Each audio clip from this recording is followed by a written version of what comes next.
We clearly don't have enough capacity here, so this item is gonna get, we're gonna have to continue it and do this at the high school. Nobody's paying attention here. So I'm just letting you. Can't hear well in here anyway. Right, so I'm gonna have to open the meeting. And then we will continue it and have to set a date and coordinate it, because I can't have a meeting without people. I'm just letting you know. Your decision. Oh, no, it's the right decision. I hope so. On it, we're going to do. Not rabble rousing. I won't be rabble. But these people came to speak to this issue. Well, then we will, That's the problem. well, we had this in May. So.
Everybody ready? Good evening, everyone. If I could just have your attention. If I could have your attention, and we are gonna try to start the meeting. And then I have to go through a couple of housekeeping measures and then we will have an announcement, but I can't do it until I actually start the meeting. So if you could just bear with me while we go through our general housekeeping. In the event of an emergency, we have a couple of doors on your left, another door in the front of the council. We would exit council chambers across Middle Road and wait further instruction at the school administration building. If we could all now stand for a pledge of allegiance and a moment of silence for our men and women serving in harm's way, as well as those that lost their lives on 9/11.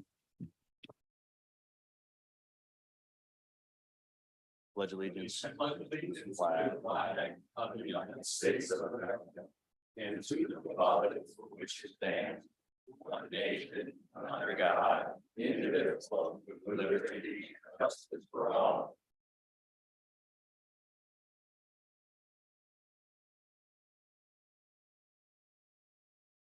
Thank you all.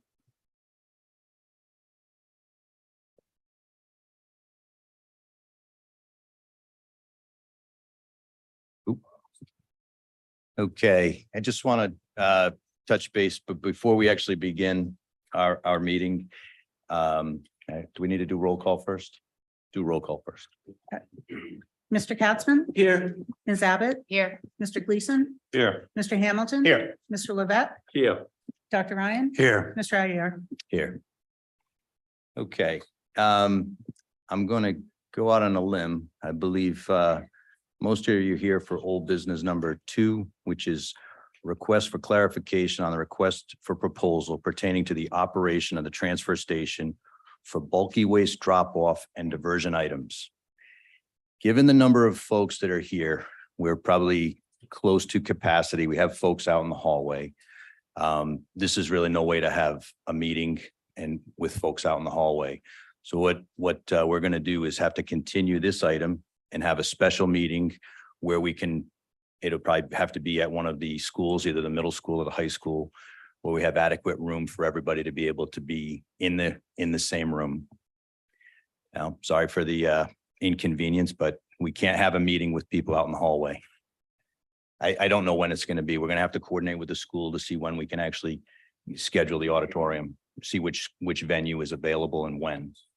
And we'll continue that. We'll continue this item until that date. We'll put a message on the Yeah. webpage too.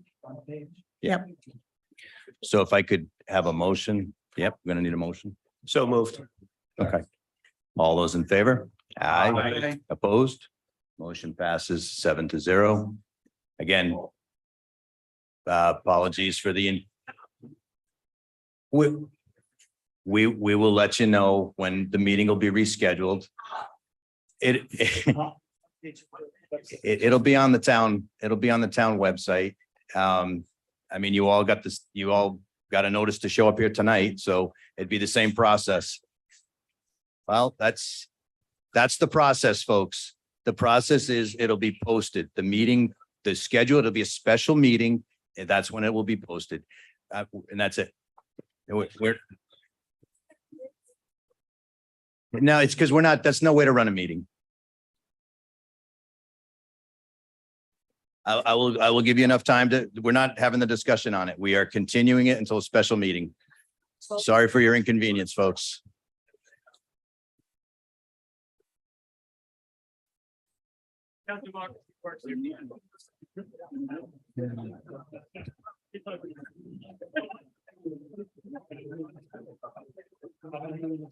You don't be surprised. Do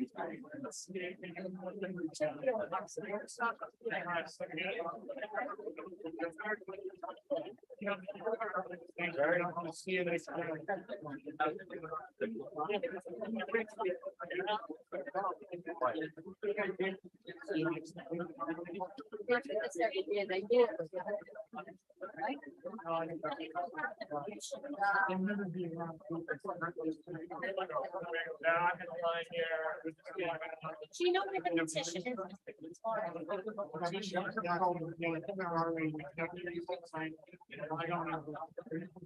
Okay. So they reject. They reject it. And it's good to do that. Okay, so just need more numbers for when I post them as the next meeting.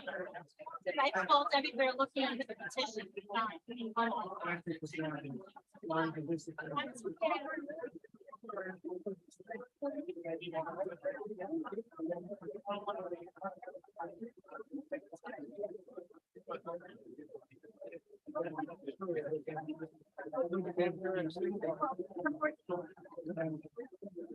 Yeah.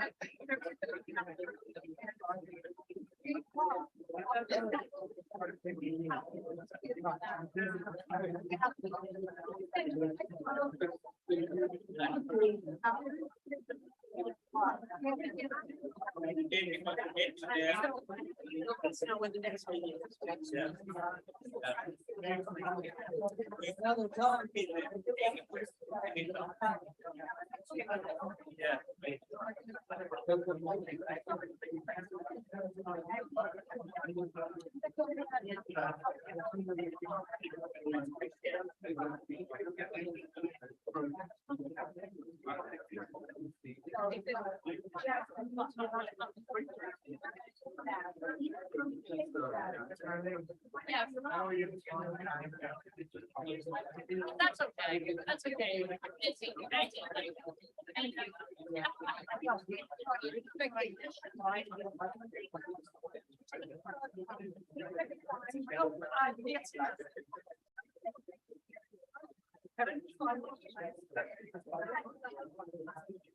And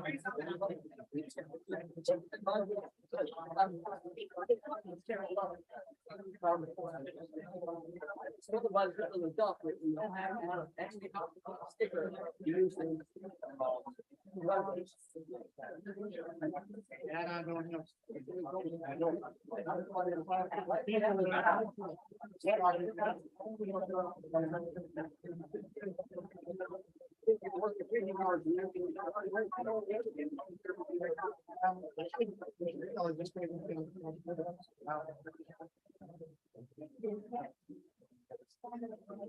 Thank you for coming.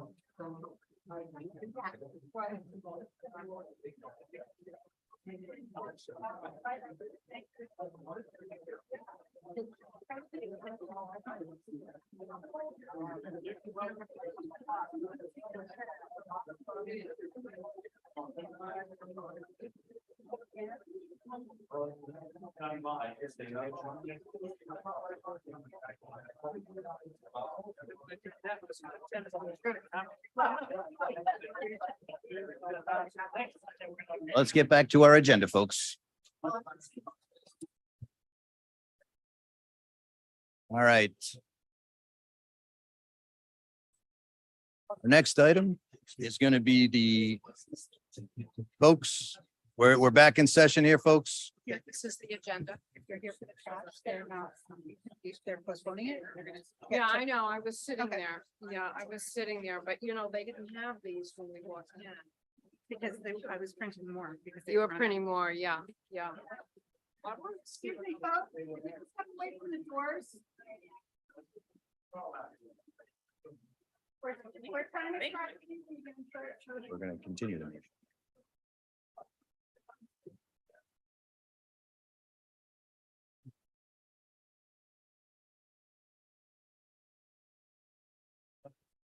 All right. No. Mhm. I'll have to wait for Jen.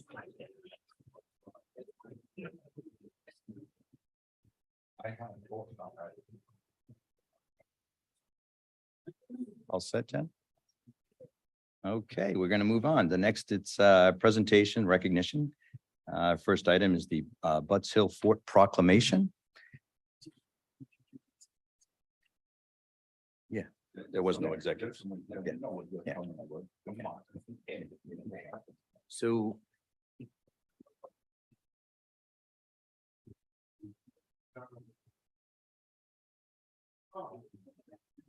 Thank you, sir. I'm going to read a little proclamation. I know Where would you like us? you can stand Well, wherever you'd like. Well, we're gonna have a nice photo, so. Okay, Okay, good. Show it. all right. Right. thank you. So, Town of Portsmouth, Rhode Island proclamation and recognition of the rededication of Butts Hill Fort.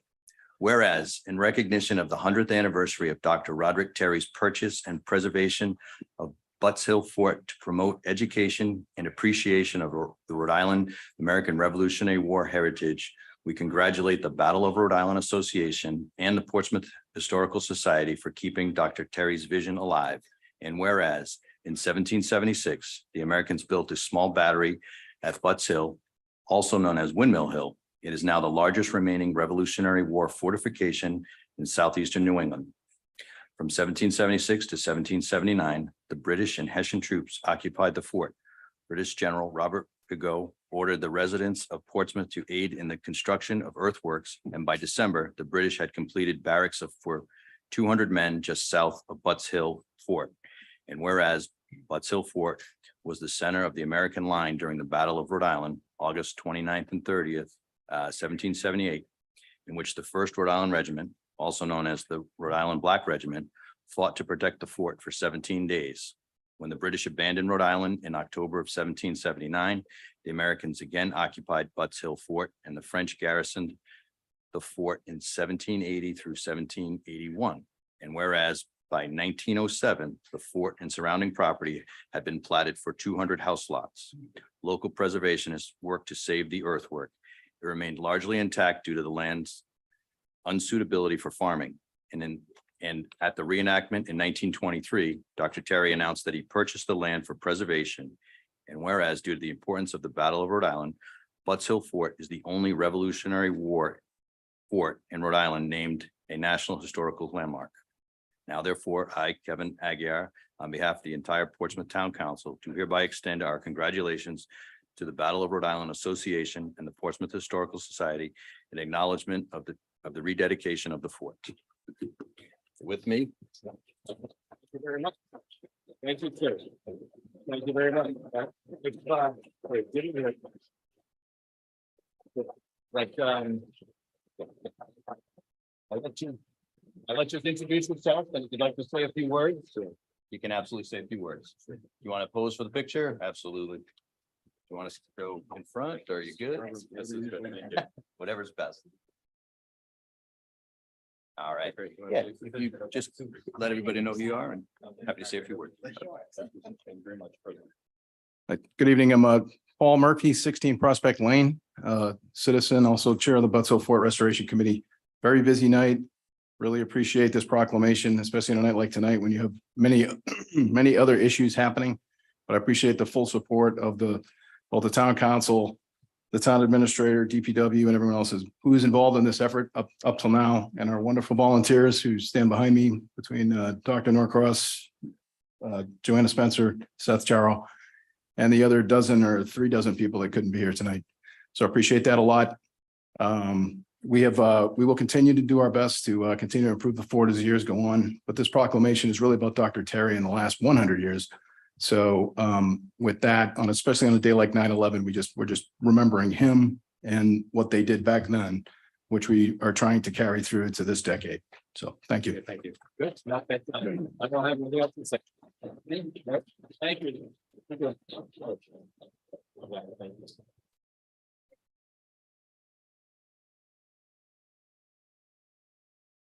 Okay. We're going to move on to our consent agenda. Move to approve as presented. All those in favor? Aye. Opposed? Motion passes 7-0. Next, we have minutes from our August 28th meeting as well as executive. Move to be approved as printed. Seconded. All those in favor? Aye. Opposed? Motion passes 7-0. Next, we have our town administrators report. Mr. Rayner. Thought we missed something, but we didn't. Good evening, Mr. President, Town Council, ladies and gentlemen. On August 29th, I coordinated a meeting with the Portsmouth-Secaucet Bridge abutment, bringing together members of our staff, the Harbor Commission, and representatives from Rhode Island Energy. The purpose of this gathering was to address the persistent concerns raised by the neighboring property owners regarding activities on Rhode Island Energy's property. In addition to addressing the abutters' concerns, we also engaged in discussions regarding the establishment of protocols to ensure that first responders have access to the property.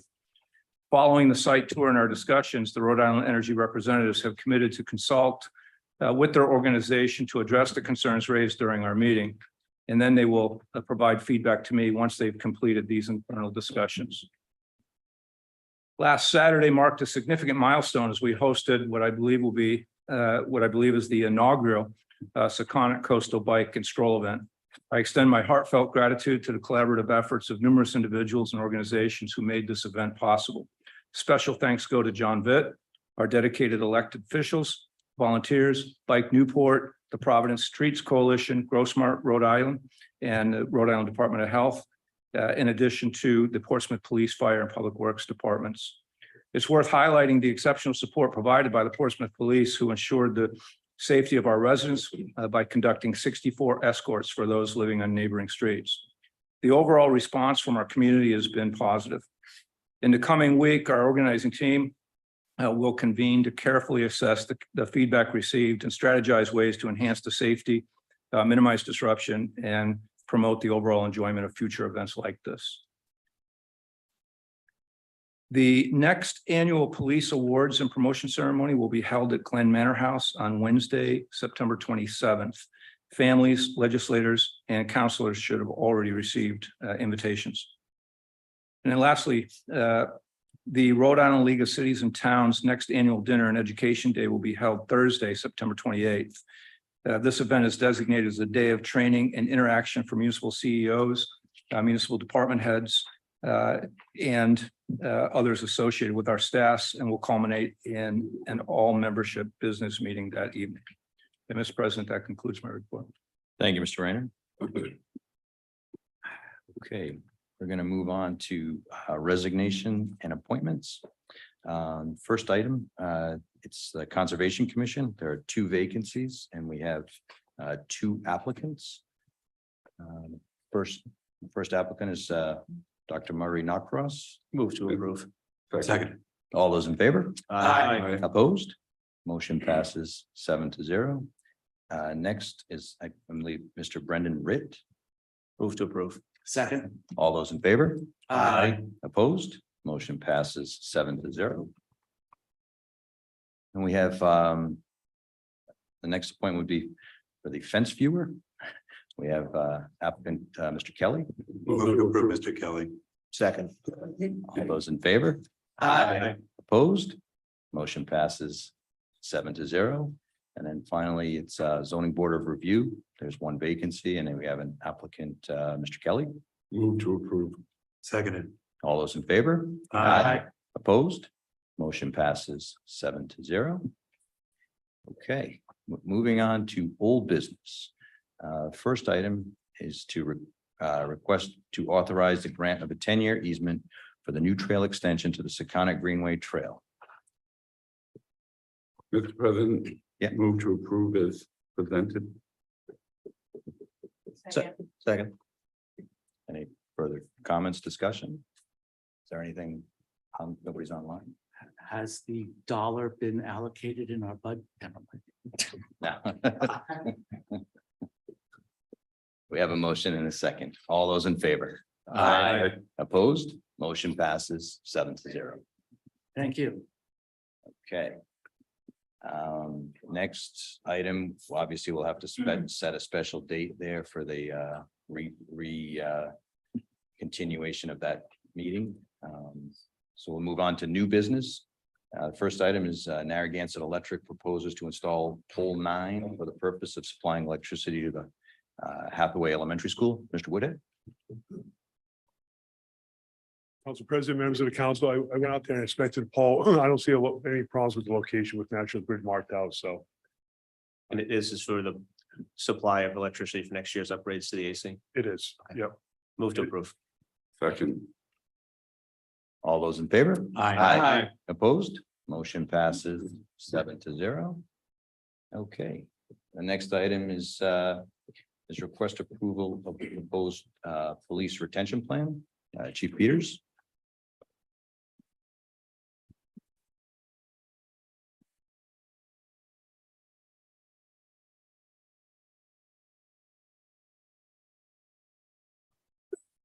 Mr. President, members of the council, thank you. I'm here tonight to discuss a retention plan for our department's police department and police officers. While there remains a staffing shortage everywhere for all professions, there is a nationwide crisis regards to law enforcement officers and retention of police officers throughout the country. Many, I'm sure, have read articles and news stories regards to the crisis that I speak about and is happening now here in Portsmouth. As police chief, I'm extremely concerned about the retention of our officers, as well as the recruitment of new hires. Our staffing levels are currently down by 8 officers right now to respond to calls. This number reflects a 21% of our police department. So people may hear the number 8 and think that that's not too much, that that's not too bad. But to kind of put it in perspective, the Providence Police Department has 491 officers. If they were down 21% as our department is, they would be down by 103 officers. And I think if people heard that number, they would agree that that is cause for alarm, being down 21%. So of those 8 positions, 3 are due to unfilled vacancies. 1 officer is deployed in the military. 1 officer is out with an extended injury. 1 officer on extended leave, and we have 2 recruits currently in the academy who will not be ready for solo patrol until the springtime. And I'm concerned that we may lose more by the fall. So not including retirements, we have lost 6 officers over the past year. We've lost 1 to Warwick Police, 1 to East Providence Police, 1 to the New Hampshire State Police, one to the United States Federal Air Marshals. One officer left the police profession to enter the private sector. And unfortunately, I have to report that we had one officer recruit in the academy. And within the past couple of weeks, that recruit during week 4 decided that they no longer wanted to be a police officer and resigned. In addition, we had recent retirements. We have 3 over the recent year, which are affecting the crisis that you see today. So retention and hiring issues in law enforcement go hand in hand. Key factors about retention in law enforcement, inadequate salary and compensation. I believe officers don't feel throughout nationwide about their compensation reflects the risks associated with the job. So that leads to no officers joining the profession and want to be in the profession. Not feeling valued or appreciated the profession. I know after 2020 with the issues that surrounded, I think a lot of people determined, why should I go into the profession of law enforcement? Also working long hours and the high stress, even here in Portsmouth. So our officers were ordered in last year or the past year 622 times. So that's 622 times that officers who had other plans, they wanted to be with their family. They had other issues that they wanted to go to and be with, that they were told, you cannot do that. You need to come in and staff the station. So the problem is also compounded as we have a few good candidates to fill the position of a police officer when officers do leave or do retire. So years ago, you'd have 300 applicants for 1 or 2 positions. And it was a competitive process. When you got on the job as a police officer, you would stay because it was very difficult to go elsewhere. But officers who did leave that would go to a larger police agency, we had a large pool of candidates that we could just pull from to bring in. We're not seeing that anymore. So now we're getting approximately 24 applicants that are applying for positions. And only a few of them are actually, unfortunately, good candidates. And we're competing with the rest of the state to get those candidates to come here to Portsmouth. The ones that do apply and do come, unfortunately, many candidates are not even showing up to the first part, the agility test. We had a recent agility test where we expected 9 people, which in and of itself is a concern, but only 1 person showed up to that agility test. So we have concerns with that, withdrawing the candidates. And those that do aren't able to meet the requirements that we have, that are state requirements for the agility. And if they pass the agility and go on in the process, they're having concerns with the written test, the written comprehension test, as well as passing the extensive background investigation. One thing that I'm not going to do, and I refuse to compromise on, is the quality of the officer that we pick here at Portsmouth. I think that what we actually have, we've ended processes without hiring anybody, because I'm not going to hire someone who's going to cause issues for our town, someone that's going to lead to liability concerns down the road. And I'd rather hire no one and keep the process going and going till we find that candidate. So this leads to the problem that we're seeing now. We need to find a way to keep our great officers that we have here in Portsmouth and prevent them from leaving and going elsewhere, as well as recruit and retain new qualified applicants. So hiring bonuses that you may see that other communities are using do not work. They may lure lateral officers, but lead to destabilization of the pay structure and develop issues of fairness and equity among the existing officers. Officers walking in the door should not get close to, if not more, in compensation than the existing officers who have been there. So departments across the state are trying to figure out ways to combat this, so they're drastically increasing salaries and benefits for police officers. Portsmouth, unfortunately, is currently on the low end, and we are below average in pay across the board against our comparable police departments. In addition to higher pay, we are competing against departments who still have a local pension system, local pension systems that are funded and provide greater benefits, which may be more appealing to the officers, and these other departments are using that to their advantage to try to attract candidates and lateral transfers. Being in the MERS system, the Municipal Employee Retirement System, which majority of the Portsmouth Police Department are, also allows our officers, gives them greater flexibility to transfer. So when there was a local pension plan in place, you couldn't go to another police department, or if you did, you lost everything that you've contributed and you had to start anew. With our department being in the MERS system, you can just transfer your time and your credit, and you can go from department to department as long as they are currently in the MERS system. So it's not comparables, unfortunately, that we just have to be concerned about. Salaries for all the law enforcement agencies can be up to $92,000 for individuals in the entry ranks, and as much as $200,000 and above for members of the command staff.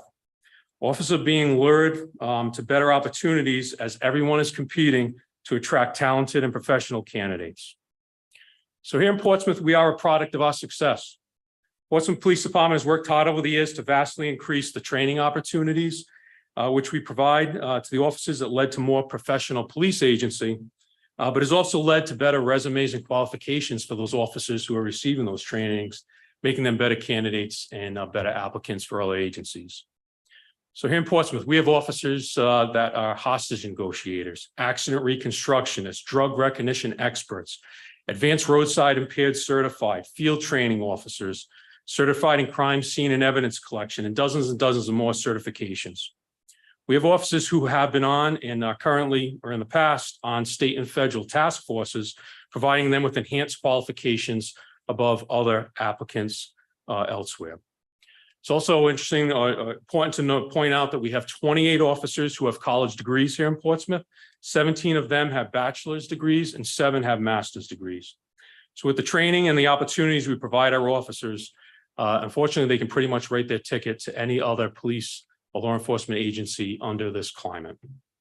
They're seeing greater pay and benefits in other places and can leave for those better opportunities. So the retention plan proposed would provide a framework that would display our commitment to the officers and do our best job to try to keep them here. The plan would get us through to the next contract year. The current contract expires in June of 2025 and allow the town and the union to negotiate that time a fair agreement. So I'm here tonight to ask you to approve the employee retention plan that I've submitted this evening. So the basis of the employee retention plan is each program year would be $5,000. So it is a true employee retention plan that the officer, what I propose is the officers will receive $2,500 upfront at the beginning of the plan. If the officers complete that plan year and they stay until July, they get to keep that $2,500 and then receive the second portion, $2,500. Should that officer leave the department, they have to repay that initial $2,500 and do not get the second $2,500. Program year 2 would be the same thing. It'd be initial $2,500. If the officer remains into the position and keeps them employed by the police department the following July, they get to keep that initial $2,500 and then would receive the second $2,500. If the same thing, if that officer leaves, he or she has to repay that $2,500 that was initially provided to them, and they don't receive the second $2,500. So I'm proposing that this plan be funded by using the FY23 surplus funds. A contributing factor to those anticipated funds has been the unfilled positions in the police department. I hope that tonight I've been able to outline to you the need for this retention plan. Not only do we have the need for this plan, but we have the funding source by utilizing the FY23 surplus funds to support this plan if approved. So I respectfully at this time urge you to approve this retention plan to retain our fantastic officers that we have at the Portsmouth Police Department, as well as attract candidates to our town and keep police officers here in Portsmouth rather than going elsewhere for better opportunities and compensation. I thank you for your consideration. Thank you, Chief. Questions, comments from council? Chief, I just wanted to go over one of the items you mentioned. So you're down the 8 officers, 622 shifts where you had to call guys back in. Correct. So you're averaging almost two shifts a day. Yes. And that's when things are good without vacation schedules and other. It is. You know, It's a hardship for the officers to go through that.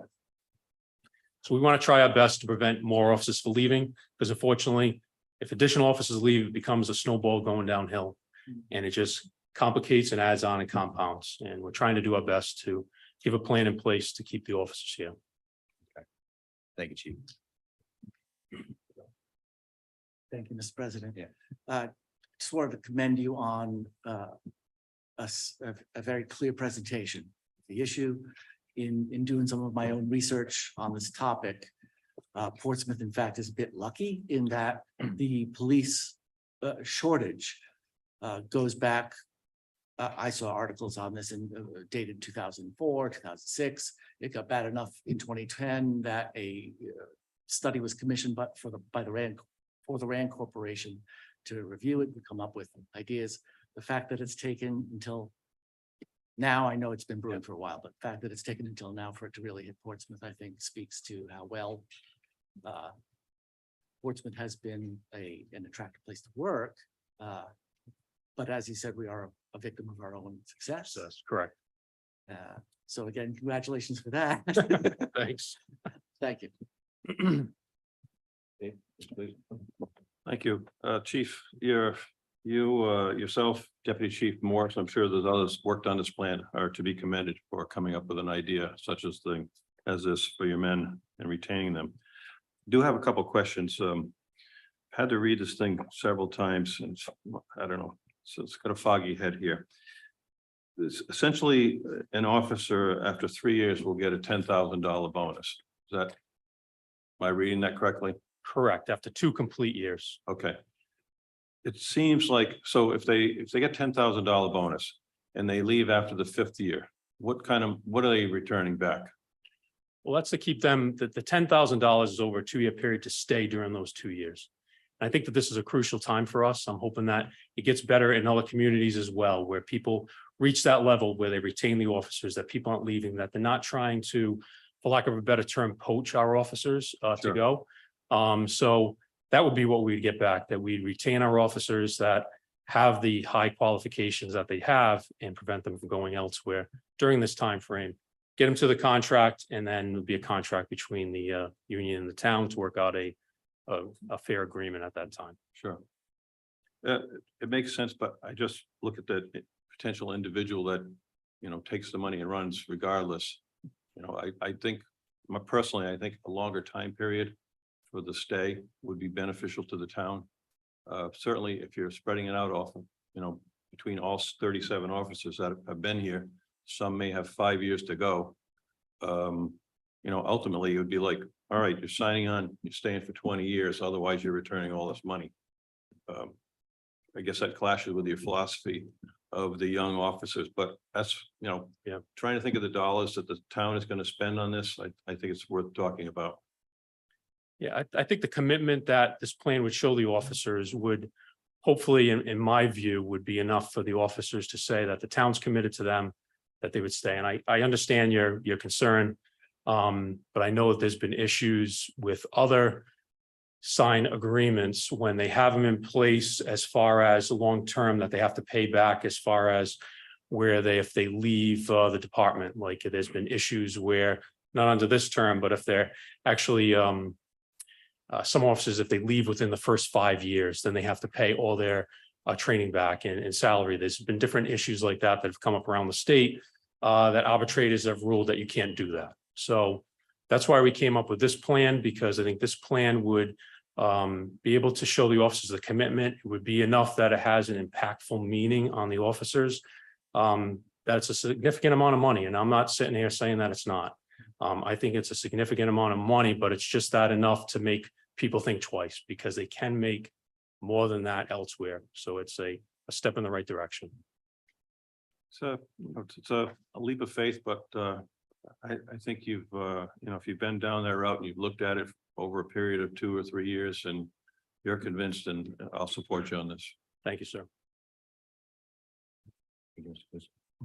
Okay. You. The fact that so many officers are being pulled back in for extra shifts is appalling. I'm seeing that happen with the nurses at the hospitals, and it causes a great deal of nurses leaving.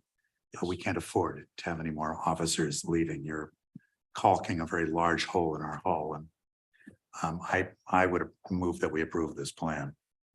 Well, I'll second that, but I want to talk. Well, of course you do, Chuck. Oh, thank you. Okay. Chief, I want you first to thank you for presenting a comprehensive and, as far as I'm concerned, compelling argument for your suggestion. I would like, my understanding is, by the way, folks, that nobody from the department, none of our officers presented and instituted this. This was something top down with a recognition of all of the competing departments out there making strong efforts, and in particular kind of geared toward the department like Portsmouth, which has an excellent reputation and a very high esprit de corps. And I'll give you, chief and deputy, credit for that. That esprit, because basically, and I'm not going to negotiate the contract, but you don't pay them that well. They face a lot of challenges. People will make a comparison between us and a lot of other communities. I kind of balked at this type of conversation, but we got Fall River and we got Newport, and we are in the middle. And that's a lot of activity on our roads, a lot of activity in our town. We are not similar to a Situate. We are not similar to a Burville, as much as I might like those communities. This is really de minimis as far as I'm concerned. And I know people may look at and they'll have heard something in the newspaper that somebody is the highest paid employee in a town, and it will be a police officer. And that is solely because they are bears for the overtime. They are bears for all of the extra work they can get. But as the doctor pointed out, that is not necessarily good for the community. Anytime somebody is working over, and I know you keep track of this, but I mean, anytime anybody is working over the normal shift, there's a reason to be concerned. Nobody is as good on the 10th hour as they were at the second. So I think this is a fair commitment. I think in many ways it's a symbolic commitment to our officers, saying we do in fact appreciate all the efforts. And quite frankly, at this point, your continued devotion and loyalty to the town. And I will be very happy to vote for this. Thank you, Mr. Levesque. Thank you, Mr. President. Thank you, Mr. Hamilton. Just one more quick comment. I view this as in some way a stopgap measure, in that we hope it retains personnel over a 2-year, 3 period of time. At the end of which, or during this time, I hope we use this as an opportunity of time to develop or explore other means of providing a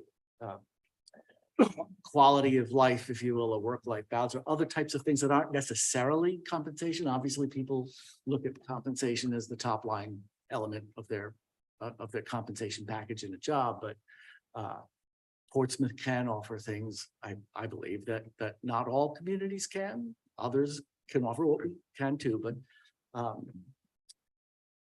I think it's important to use this the time over the next couple of years to work with council and with the administrator to explore what other types of incentives and programs can be put in place for retention. Thank you. We can give them transfer stickers for the compactor. I did want to make one point. I remember when, I know you're tired of this, when I was on the council, but when we had our own pension system, it is an unintended consequence of going into the MERS.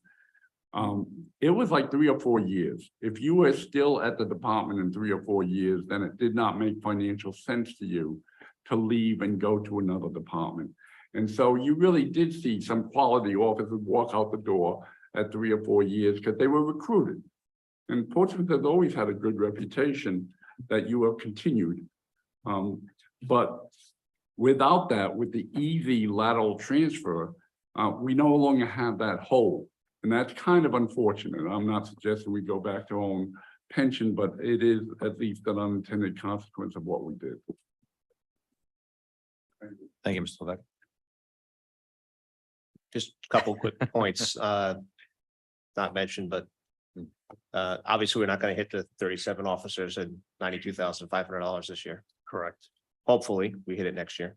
correct. You'll have a full staff, but we've talked about it in the past. Are we looking at, or is the state looking at getting more municipal academies together? Or can we get officers into the Providence Academy to get them certified, to get them here? They're looking at it right now. They're actually doing a study of the academies that are putting forward. So the Chiefs of Police Association has pushed for that. So they are looking at right now to see all aspects, what could be done. And I think one of the things that's on the table is perhaps going back to the 3 academies a year, because you bring up a great point. If I hire an officer tomorrow, that officer is not going to be ready for the road until next September. So if I hire somebody tomorrow, that's a whole year. And that's a concern. And one additional academy would be a huge benefit. And then specifically towards the dollars, it's spelled out in the backup, but I want to make it clear here that it is not a pensionable item. Correct. It is not, sorry to not include that, but yes, But it's not a pension. it's included in your presentation, but Yeah. it wasn't said verbally. Yes. Just wanted to say it verbally to make Yep. sure everybody understands that. Thank you, Mr. Hamilton. Any, Thank just you. need to see if there's any comments, questions. Is there anything online? Oh, John, we always want to hear from you. No. I was being facetious. You open the door. I was being facetious. Palmer Avenue, Portsmouth, Rhode Island. In 1974, there were 2 applicants to become the dog officer in Portsmouth. Dennis Seal, who did become our chief, and myself. Dennis got the job. I am so proud of the Portsmouth Police Department. They know it, I know it, you know it. They did. $885,000 last year was collected in the town for permits. Housing is an issue that young police officers that we do want to live in Portsmouth are going to face. So I'm working on a plan, and I was going to discuss it with the chief over the weekend. We just didn't get a chance to on some housing for young police officers, okay? Because they're a separate bunch, and we all know what the housing prices are right now in Portsmouth. So I support this, and you'll be the smartest council I've ever been in front of if you support it 100%. Thank you. Thank you. That- Well, that's we got more. We'll let you come up one at a time. Just name and address for the town clerk. If I could, I just wanted to say very quickly that was a very good point, Mr. Vitt. My wife's family lives in San Jose, California. When you fly into their airport, there's a large parking lot near the airport that's full of trailer homes. That's where the San Jose Police Department lives most of the time because they can't afford to buy houses in the town. Thank you for the opportunity to speak, sir. My name is Chris Thompson, Thompson. I live at 1155 Anthony Road in Portsmouth. This may be an off-the-wall suggestion and not practical, but have you thought, Chief, about having volunteers coming in and doing some of the routine clerical type work in your office to allow more of your officers to have more hours out in the field? There are lots of people my age in Common Fence Point. You don't want me out delinquent on the street when I retire next year. So I have thought I should, give some time to volunteering. This seems like a good cause. And in addition, sir, thank you for everything you did. Thank you, Mr. Thompson.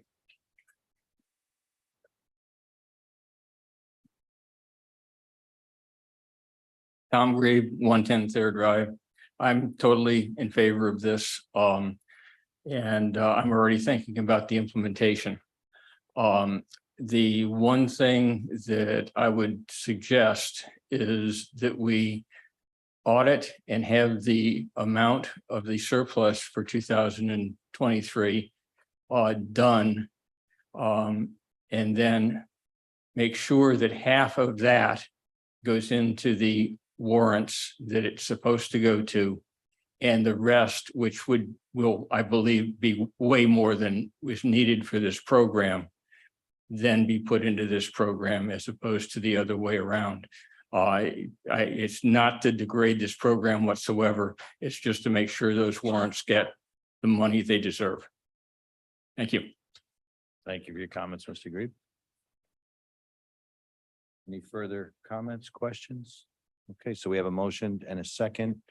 All in favor? Aye. Opposed? Motion passes 7-0. Thank you very much. Thank you, Thank you Chief. so much. Thank you, Okay, we're gonna move on to correspondence. Chief. Correspondence be received and placed on file. Second. All those in favor? Aye. Opposed? Motion passes 7-0.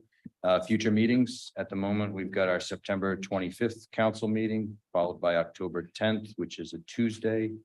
October 14th is our Prudence Island meeting, which is a Saturday.